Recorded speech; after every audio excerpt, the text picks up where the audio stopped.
হে ঈমানদারগণ, তোমরা আল্লাহকে ভয় করো এবং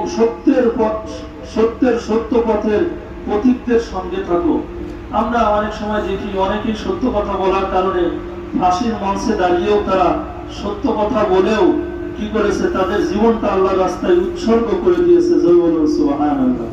তারা জানে এই মিথ্যার কাছে মাথা নত করতে, তারা কিঞ্চিত পরিমাণ ভয় পায় না মিথ্যার কাছে মাথা নত করতে। তারা জানে আমাদের মৃত্যু হইলেই জান্নাত, আমরা সত্য বলেছি, এর কারণে জান্নাত আল্লাহ তাআলা আমাদেরকে দিবেন। এই ওয়াদা আল্লাহ তাআলা নিজেই করেছেন। জয় বলুন সুবহানাল্লাহ।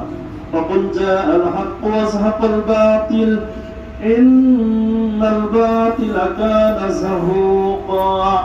আপনি ঘোষণা দিন যে সত্য এসে গেছে, বাতিল বিলীন হয়ে গেছে।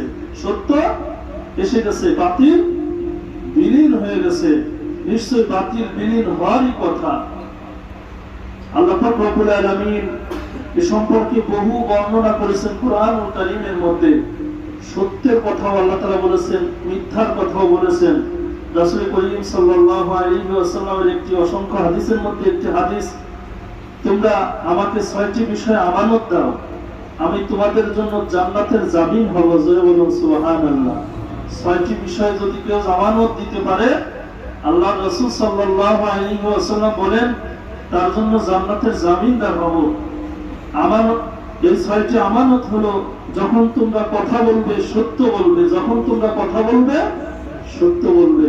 সত্যবাদীকে আল্লাহ তাআলা ভালোবাসেন। আল্লাহু ইউহিব্বুল মুহসিনিন। সত্যবাদীদেরকে আল্লাহ তাআলা ভালোবাসেন। যখন প্রতিশ্রুতি দিবে পালন করবে, প্রতিশ্রুতি যখন দিবে পালন করবে। যখন তোমাদের কাছে আমানত রাখবে দিয়ে দিবে, যখন তোমাদের কাছে আমানত রাখবে আমানতকে দিয়ে দিবে। দৃষ্টি অবমানিত রাখবে এবং নিজেদের হস্ত আয়ত্তে রাখবে। অর্থাৎ মুনাফিকের যে 3টা আলামত আছে, মুনাফিকের 3টা আলামত আছে। 1 নাম্বার, ইদা হাদাসা কাযিবা, যখন সে কথা বলে কথায় কথায় মিথ্যা কথা বলে। মুনাফিকের প্রথম আলামত কথায় কথায় মিথ্যা কথা বলা। 2 নাম্বার, যখন সে ওয়াদা করে ওয়াদাকে ভঙ্গ করে। আর যখন তার কাছে কোনো কিছু আমানত রাখা হয়, আমরা মনে করি শুধু টাকা পয়সায় আমানত না ভাই, শুধু টাকা পয়সায় আমানত না, কথাও কিন্তু মানুষের কাছে আমানত।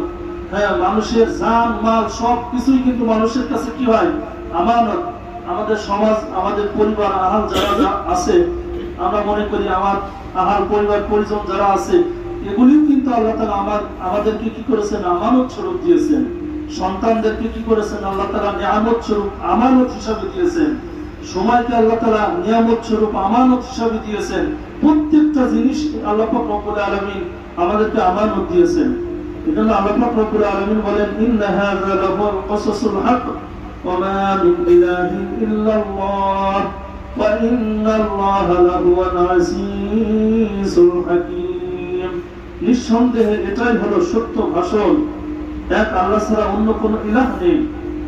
আর নিশ্চয় আল্লাহ তিনি বলেন পরাক্রমশালী, প্রজ্ঞাময়। আল্লাহ পাক রব্বুল আলামিন বলেন, যালিকা বিআন্নাল্লাহা হুয়াল হক ওয়া আন্না মা ইয়াদউনা মিন দুনিহিল বাতিল ওয়া আন্নাল্লাহা হুয়াল আলিয়্যুল কাবীর। এটাই প্রমাণ যে আল্লাহই সত্য এবং আল্লাহ তাআলা ব্যতীত তারা যাদের পূজা করে সব মিথ্যা।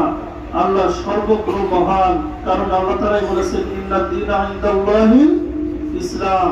ইসলাম শান্তির ধর্ম, সত্য ধর্ম। জোরে বলুন সুবহানাল্লাহ। আল্লাহ রব্বুল আলামিন বলেন, আল্লাযী জাআ বিস-সিদকি ওয়া সাদ্দাকা বিহি উলাইকা হুমুল মুত্তাকুন। যারা সত্য নিয়ে আগমন করেছে এবং সত্যকে সত্য মেনে নিয়েছে, তারাই তো আল্লাহ ভীরু, তারাই তো আল্লাহ ভীরু। যারা সত্যকে সত্য মেনে নিয়েছে, আল্লাহ তাআলাকে ভয় করেছে। আর আল্লাহ তাআলা তাদের সম্পর্কেও বলেছেন, قد أفلح المؤمنون। মুমিনেরা সফল। জোরে বলুন সুবহানাল্লাহ। মুমিনেরা কি সফল। আমরা দুনিয়ায় একটু টাকা পয়সা হইলেই কে কোন গোত্রের, শিক্ষিত না অশিক্ষিত, মনুষ্যত্ব বলতে ভিতরে কি আছে না আছে সেটা বড় বিষয় না। আমরা আমাদের সমাজে টাকা পয়সা হইলেই মনে হয় যেন এই লোকটা এস্টাবলিশ না ভাই। তার ভিতর যদি দিন না থাকে, তার ভিতর যদি আমানতদারি না থাকে, সত্যবাদিতা না থাকে, আল্লাহ তাআলার দেওয়া সব কিছুই যদি তার ভিতর না পাওয়া যায়, তাহলে সে স্টপিলিশ না, সে সফলতা অর্জন করতে পারে নাই। কারণ আল্লাহ তাআলাই বলেছেন কদ আফলাহাল মুমিনুন, মুমিনেরা সফল। জোরে বলুন সুবহানাল্লাহ। সত্য প্রত্যাখ্যান করার পরিণতি এ সম্পর্কে আল্লাহ পাক রব্বুল আলামিন বলেন ওয়ালাকাদ ফাতান্নাল্লাযীনা মিন ক্বাবলিহিম ফালায়া'লামান্নাল্লাহুল্লাযীনা সাদাকু ওয়ালায়া'লামান্নাল কাযিবিন। আল্লাহ অবশ্যই জেনে নেবেন যারা সত্যবাদী এবং নিশ্চয়ই জেনে নেবেন মিথ্যুকদেরকে। যারা মন্দ কাজ করে তারা কি মনে করে যে তারা আমার হাত থেকে বেঁচে যাবে, তাদের ফয়সালা খুবই মন্দ। কারণ সবকিছুই আল্লাহর দেওয়া, আল্লাহর দেওয়া জমিন, আল্লাহর দেওয়া আসমান, আল্লাহর দেওয়াই সবকিছু। এই জন্য আল্লাহ পাক রব্বুল আলামিন বলেন বান্দা যত কৌশল, যতই বুদ্ধি আর যত চালাকি করুক না কেন, আমাকারু আমাকারাল্লাহ আল্লাহু খায়রুল মাকিরিন। হ্যাঁ, যতই বুদ্ধি আর চালাকি খাটাই না কেন, 3 টুকরা কাপড়ের কাপড় দিয়ে 3টা বাঁধন যখন দিবে আর 3.5 হাত কবরের মধ্যে যখন রেখে আসবে, ওইখানে আর কোনো বুদ্ধিও চলবে না, কোনো চালাকিও চলবে না। সিটারি বাটপারি তো দূরের কথা, এ সম্পর্কে তো আল্লাহ তাআলাই বলেছেন ইয়াউমা ইয়াফিরুল মারউ মিন আখিহি ওয়া উম্মিহি ওয়া আবিহি ওয়া সাহিবাতিহি ওয়া বানিহি লিকুল্লি ইমরিইন মিনহুম ইয়াউমা ইযিন শাআনুন ইউগনি। যাদের জন্য আমরা যা কিছু করেছি সেই দিন স্বামী স্ত্রীর পরিচয় থাকবে না, সন্তান আদি পিতামাতার কারোর সাথে কোনো পরিচয় থাকবে না। সেই কিয়ামতের ময়দানে ওয়াল আমরু ইয়াউমা ইযিল লিল্লাহ, প্রত্যেকটা আমলনামা যার যার তার হাতেই আসবে, আর যার যে কর্মের ফল তাকেই ভোগ করতে হবে।